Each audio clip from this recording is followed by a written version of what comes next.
दैनिक आहार है वचन का प्यारा उपहार, रोज का है ये आत्मा का पोषण संसार। हर शब्द में छुपी है ईश्वर की पुकार। आओ सुनो समझो जीवन में लाओ प्यार।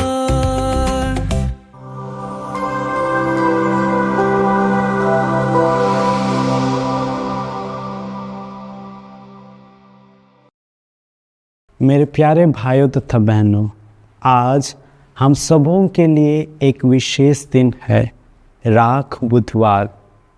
आज के दिन हम अपने माथे पर राख लगाते हैं, जो हमारे सभी पापों के प्रायश्चित के लिए और हमारे शरीर की नश्वरता को दर्शाता है।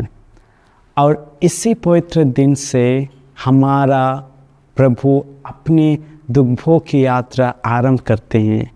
माता कलीसिया इस पवित्र काल के दौरान हमें अपने व्यक्तिगत जीवन में परिवर्तन लाने का अनुग्रह करती है, पवित्रता में आगे बढ़ने का निमंत्रण देती है।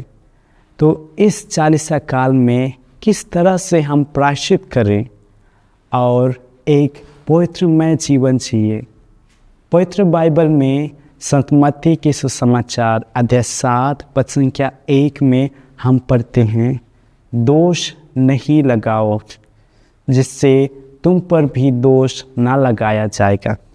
इसका अर्थ क्या है कि अपना दोष स्वीकार करें। यही है प्रायश्चित करने की शुरुआत। उदाहरण के स्वरूप हम उत्पत्ति ग्रंथ में एक प्रमुख घटना को देख सकते हैं, जब आदम और हेवा ने ईश्वर के नियमों का उल्लंघन कर उन्होंने उस मना किए गए वृक्ष के फल को खाया।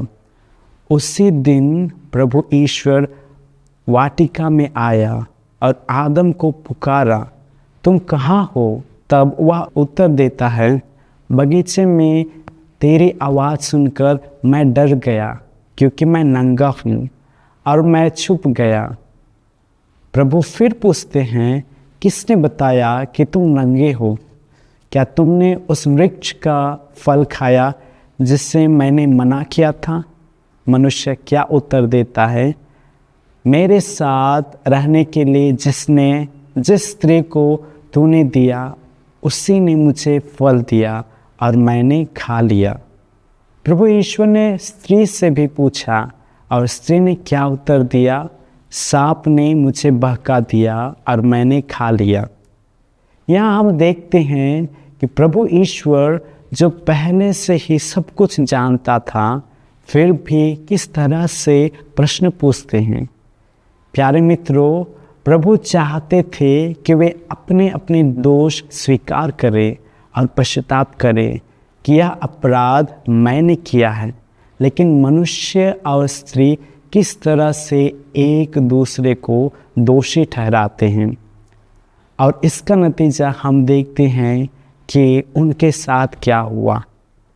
प्यारे मित्रों, यह घटना हमारे साथ भी घटता है। कई बार हम इसी गलती को बार बार दोहराते हैं, लेकिन हमारा प्रभु हमें मौका देता है कि हम प्रायश्चित करें, और आज वही दिन है अपना दोष स्वीकार करके अपनी गलतियों का प्रायश्चित करें और अपना क्रूस उठाकर यीशु के इस दुखमय यात्रा में उसके साथ चलें।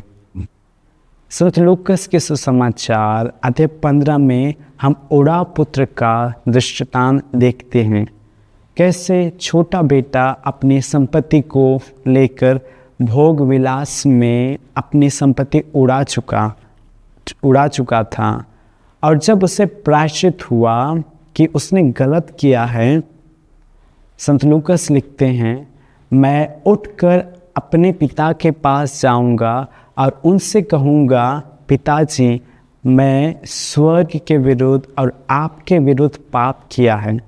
तब वह उठकर अपने पिता के घर की ओर चल पड़ा वह दूर ही था कि उसके पिता ने उसे देख लिया और दया से द्रवित हो उठा। उसने दौड़कर उसे गले लगाया और उसका चुम्बन किया। प्यारे भाइयों तथा बहनों, यह पिता हमारा प्रभु ही है जो सदा हमारा इंतज़ार, हमारा आसरा देखता रहता है कि हम कब अपना पाप स्वीकार करें और उठ खड़ा होकर प्रायश्चित करने के लिए उसके पास आए। संत यूहन्ना अपने पहले पत्र अध्याय 1 पद संख्या 9 में कहते हैं, यदि हम अपने पाप स्वीकार करते हैं तो वह हमारे पाप क्षमा करेगा और हम और हर अधर्म से शुद्ध करेगा। आज पवित्र कलीसिया भी हमें आज के पाठों द्वारा हमें इसी बात पर मनन चिंतन करने को निमंत्रण देती है।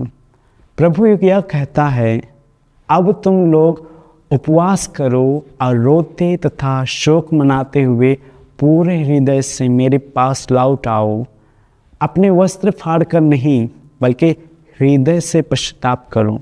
स्तोत्र ग्रंथ अध्याय 51 पद संख्या 19 में राजा दाऊद लिखते हैं, मेरा पश्चाताप ही मेरा बलिदान होगा, तो पश्चातापी दीनहीन हृदय का तिरस्कार नहीं करेगा।